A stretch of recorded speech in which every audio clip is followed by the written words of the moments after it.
Sa previous episode, ang bida nating si Rick ay sumailalim sa isang matinding pagsasanay sa utos na rin ng kanyang mga walang-awang mga master. Naglaan siya ng 2 taon para dito para lamang sa paghahanda niya sa paparating na entrance exam. Nang sumubok na si Rick sa exam, madali niya lamang itong naipasa at nagulat ang lahat sa kanyang di matatawarang lakas na parang ito'y katumbas na ng isang S-rank. Namangha ang lahat pati na ang mga instructor at dumating pa sa punto na may nasagasaan si Rick na mga maharlika na pamilya dahil sa nakuha niya ang pansin ng mga tao. Hinamon siya nito at sinabihan na kung sino ang matatalo sa kanila ay magiging alipin ng nanalo habang buhay, kaso sa laban nila ay natalo ang maharlika na si Angelica at agad itong tumakbo dahil sa natatakot siyang maging alipin ni Rick. At sa pagpapatuloy, si Rick at Lynette ay pumunta para manood ng isa sa mga laban ni Angelica, at pinatunayan ni Angelica ang kanyang titulo bilang The Flash na sa pamamagitan ng mabilis na pagkatalo sa kanyang kalaban, matapos itong masipa ito diretso sa pader. Pagkatapos ng laban ay binati ni Rick at Lynette si Angelica para sa matagumpay na pagkapanalo sa kanyang ika-40 na laban, na nangangahulugang naabot na niya ang mga kinakailangan para mag-qualify sa preliminaries. Ang makita si Angelica na kumpleto na ang kanyang mga laban ay lalo pang nagbigay ng motibasyon kay Rick na magtagumpay sa lahat ng kanyang laban. Subalit hindi pa rin maunawaan ni Angelica kung bakit nais ni Rick na kumpletuhin ang 40 laban sa loob ng 4 na araw. Hindi pa rin makita ni Rick kung ano ang mahirap dito kaya't ipinaliwanag ni Angelica na pinapayagan lamang ang isang laban bawat araw sa bawat venue. At habang may higit sa 10 venues sa Herotopia ang ilan sa mga ito ay malayo at umabot pa ng 100 kilometro mula sa ibang venues.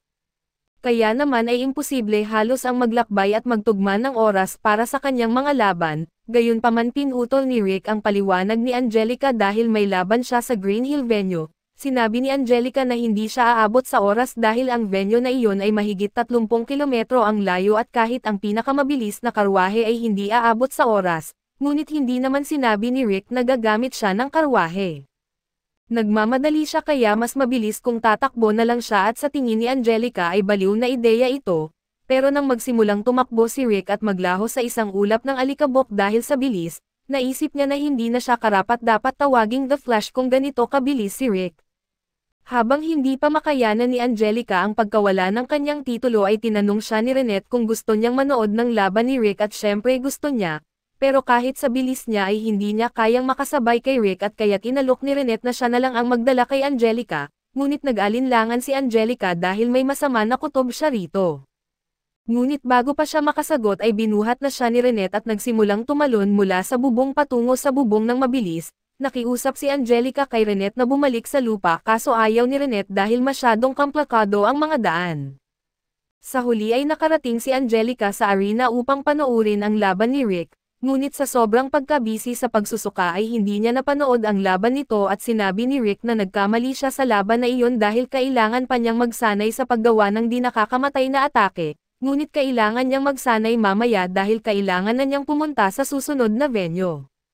Tumakbo muli si Rick at ayaw na ni Angelica na maranasan muli ang takot ng pagkakabuhat ni Lynette, kaya't sinubukan niyang umatras pero muli na siyang kinuha nito at tumalon na muli sa bayan. Patuloy na nanalo si Rick sa kanyang mga laban sa buong bayan habang si Angelica ay nakakaranas ng matinding pagkahilo dahil sa pagbubuhat ni Lynette kahit saan. Sa huli ay natapos ang 4 na araw at opisyal nang nakakwalify si Rick para sa preliminaries sa pamamagitan ng pagwagi sa lahat ng kanyang 40 laban, kaya ang susunod na hakbang ay ang liga at labis na natutuwa si Angelica na hindi sila magka-bracket ni Rick, kaya't hindi niya kailangang labanan siya sa ngayon. Tinanong ni Lynette si Angelica kung umaasa siyang manalo sa torneo at oo, gusto sanang manalo ni Angelica dahil kasali na rin siya pero kung kasali si Rick sa torneo ay halos wala na siyang pag-asang manalo at dagdag pa rito, si Bron ay kasali rin sa torneo at kahit na hindi pa niya nakikilala si Bron ay nabanggit ni Lynette na si Bron ang nagsanay kay Rick kaya't alam ni Angelica na mas malupit pa si Bron kaysa kay Rick. Ngunit kahit na imposibleng manalo siya ay baka maaari pa rin niyang mapilitang umalis ang lalaking iyon sa pamamagitan ng pagsali. Tinanong ni Lynette kung sino ang tinutukoy niyang lalaki kaso lang ayaw ipaliwanag ni Angelica kaya't binago niya ang usapan at tinanong si Lynette kung saan pumunta si Rick. Sinabi ni Lynette na pumunta si Rick sa isang magaan na 600 kilometro na jog, pero hindi na nabibigla si Angelica sa mga kakaibang ginagawa ni Rick at tinanong niya si Rhett kung paano niya nakayanan ang pagsama kay Rick sa lahat ng oras, Ngunit hindi naman iyon naging problema kay Renette na sa katunayan ay medyo nasisiyahan pa siya rito. Sinabi ni Angelica na darating ang panahon na magsisimulang magkalat ng tsismis ang mga tao na sila ni Rick ay magkasintahan, ngunit wala rin namang kaso kay Renette iyon, dahil totoo ngang may nararamdaman siyang pagtingin kay Rick.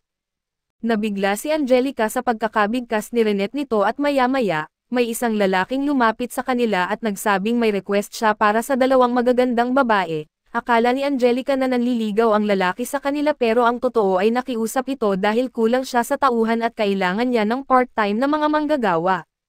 Pagkalipas ng araw na iyon ay bumalik si Rick mula sa kanyang jogging at nilapitan siya ng isang lalaking nagngangalang Snape at ito ang chairman ng West League. Tinanong ni Rick kung paano siya kilala ni Snape, pero lumabas na naging medyo sikat na si Rick dito dahil siya ang pinakamabilis na nag-qualify sa West League. Nakipagkamay si Snape kay Rick at habang ginagawa ito ay lumabas ang kanyang bantay mula sa bar at sinabing wala doon si Angelica. Nabigo si Snape nang marinig ito kaya't tinanong siya ni Rick kung kilala niya si Angelica at kinumpirma ni Snape na malapit sila ni Angelica, pero siya ay isang negosyante lamang na malapit sa pamilya Deermute.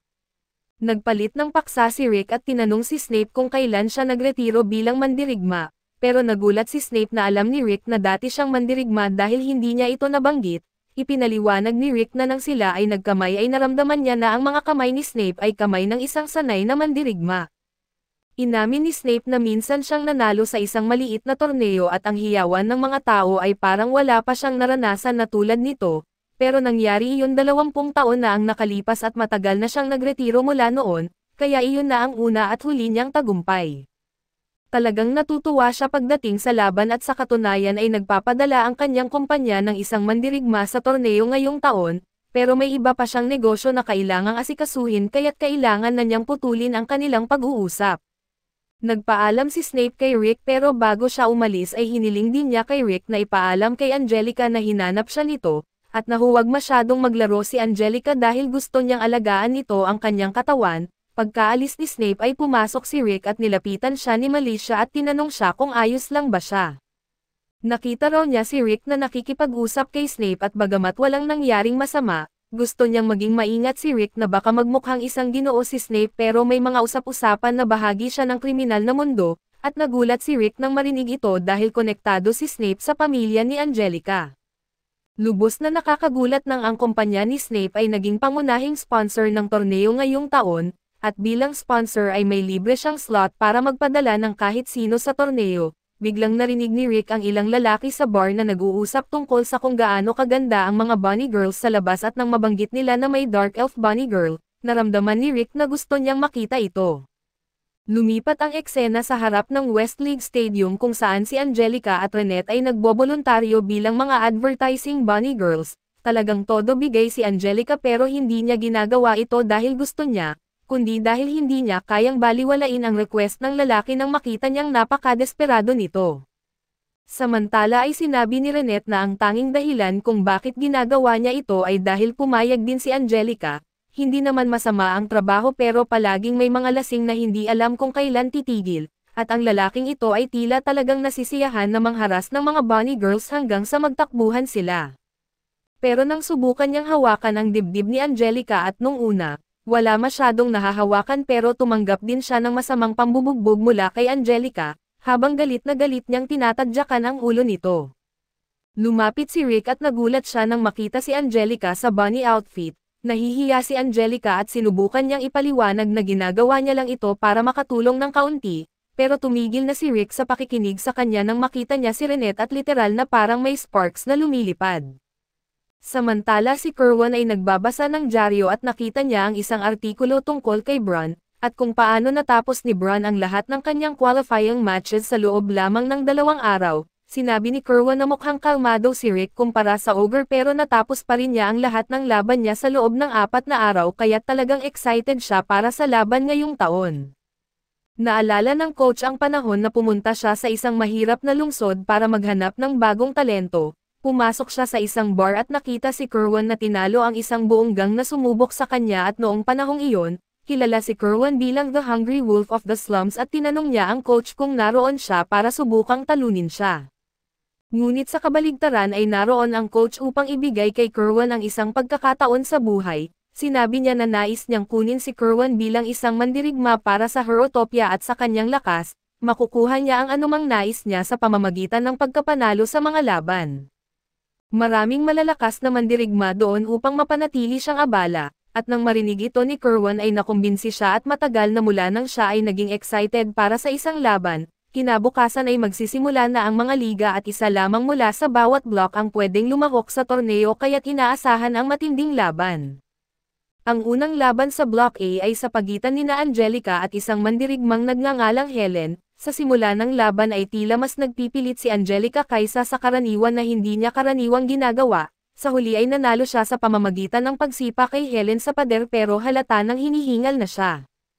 Ang sunod na laban ay kay Rick at ang kalaban niya ay nagsisimula ng mag-charge ng kanyang special move, pero mabilis lang na tinamaan ni Rick sa leeg at nawalan ito ng malay at ang mga natitirang laban ay halos ganon din ang kinalabasan at si Angelica ay nananalo matapos maghirap, habang si Rick ay walang kahirap-hirap na tinalo ang mga kalaban. Hanggang ngayon ay tuloy-tuloy ang panalo ni Angelica, pero kung gusto niyang masiguro ang pag-abante sa torneo ay hindi siya pwedeng matalo kahit isang laban. Sinabi ni Rick kay Angelica na ibigay ang kanyang pinakamahusay pero bago pa man siya makapagbigay ng payo ay naglakad na si Angelica palayo. Nagsimula na ang sunod na laban ni Angelica at ang kalaban niya ay isang tank, kaya't kahit mas mabilis pa rin siya kaysa rito ay hindi naman masyadong epektibo ang mga atake niya. Sinubukan niyang bumawi sa pamamagitan ng paggamit ng magic at gumawa siya ng water prison sa paligid ng kalaban, at pinatamaan niya ito ng kidlat pero nanatiling nakatayo ang malaking lalaki at tinuya pa siya ng kalaban na sinasabing nauubos na ba ang lakas niya. Sinubukan ni Angelica na gamitin ang blink step para umatake kaso naubos na talaga ang kanyang stamina, kaya sinamantala ito ng kalaban at nawalan siya ng malay dahil dito at matapos ang laban ay ginagamot si Angelica ng healing magic sa infirmary, pero habang paalis na siya ay naghihintay na sa labas si Rick upang tingnan kung kumusta na siya. Ayaw ni Angelica makipag-usap pero itinuro ni Rick na masyado siyang nagmamadali sa laban na iyon, totoo na mahusay ang depensa ng kalaban kaya't hindi siya bagay na kalaban mula sa simula, pero pwede sanang manalo pa rin si Angelica kung nagpalit siya ng tactics na imbes na magpatuloy sa mga galaw na nagpapaupos ng kanyang stamina. Ayaw marinig ito ni Angelica subalit patuloy siyang sinusundan ni Rick dahil alam niyang may bumabagabag sa isipan ni Angelica, at gusto niya itong marinig kung makakatulong at sa huli ay sumuko si Angelica at nagkwento na kay Rick tungkol sa kanyang sitwasyon. Nagsimula ang lahat ng mamatay ang mga magulang ni Angelica, at iniwan silang magkakapatid upang pamahalaan ang Deermud Estate at syempre, noong panahong iyon ay mga bata pa sila kaya't mabilis silang nalugmok sa pinansyal na kahirapan. Ngunit ang lolo nila ay gumawa ng case and loan kay Snape kapalit ng malaking halaga ng pinansyal na suporta. Bilang kapalit ay pumayag silang ipakasal si Angelica kay Snape upang magkaroon si Snape ng koneksyon sa nobility. Mula noon ay ginawa ng magkakapatid ang lahat upang maibalik ang kasikatan ng pamilya Deermute upang hindi na sila umasa kay Snape, pero huli na upang bawiin ang kasunduan sa kasal at ito ay isang napakakomplikadong sitwasyon, pero hindi pa rin makapaniwala si Rick na engaged na si Angelica. Sa anumang kaso ay sinubukan ni Angelica na imbestigahan si Snape upang makahanap ng sapat na dahilan para kanselahin ang engagement, pero ang natuklasan niya ay naging sponsor si Snape ng torneo at dahil siya ang sponsor, may kapangyarihan siyang ipasok ang kahit sinong manlalaban na gusto niya sa torneo. Biglang narinig nila ang kaguluhan mula sa bar sa malapit, kaya't pumunta sila upang tingnan ito at nakita nilang ang lalaking tumalo kay Angelica ay nakikipagtalo sa isang lizardman. Sinabihan niya ang lizardman na bitawan ang waitress na hinahawakan nito sa leeg pero tumanggi ang lizardman. Sinubukan ni Taylor na pabagsakin ang lizardman at iligtas ang babae, pero masyadong malakas ang lizardman at sinalo nito ang suntok bago patumbahin si Taylor. Tinuya niya si Taylor sa pag-aakalang mananalo siya kahit na mahina siya at pagkatapos ay bumalik siya sa panghaharas ng waitress, pero tumakbo si Angelica at sumigaw na itigil na iyon. Alam ni Angelica na wala siyang laban dito ngunit hindi niya kayang hayaan itong gawin ang gusto nito. Nagalit siya na may isa pang mahina na lumaban sa kanya kaya't sinubukan niyang suntukin si Angelica sa mukha, pero naharangan ni Rick ang braso niya at sinabihan na kumalma. Handa na sana siyang lumaban pero biglang dumating si Snape at sinabihan itong manahimik at umalis. Sinunod niya ang utos at humingi ng paumanhin si Snape sa lahat ng gulo na nagawa nila at siya ay nakababatang kapatid ni Snape at may seryosong problema sa galit, pero walang sino mang malakas na kayang magpabago sa kanya kamakailan at bagamat mabilis itong kumakalma kapag si Snape na ang nagutos. Pagkaalis ni Snape ay ipinaliwanag ni Angelica na naglagay ng malaking pera si Snape sa kasunduang kasal kaya't naging sponsor siya ng torneo upang mabawi ang ilan sa kanyang pera, at upang gawin iyon ay plano niyang samantalahin ang mga pusta na nakapalibot sa torneo at gamitin ang kanyang sponsor slot fighter upang matiyak ang resulta ng mga laban para manalo siya ng maraming pera. Kaya't pumasok si Angelica sa torneo upang talunin ang manlalaban ni Snape at pilitin itong kanselahin ang engagement. Pero kahit na ayaw niyang aminin ay alam niyang wala siyang laban kay Lizardman sa ngayon. Isang saglit na nag-isip si Rick at pagkatapos ay tinanong si Angelica kung gusto niyang mag-training sa kanya, pero dahil sa uri ng pagsasanay na pinagdaanan ni Rick, parang death threat ito para kay Angelica. Kaso dito muna matatapos ang ating recap, salamat sa inyong panonood hanggang sa muli.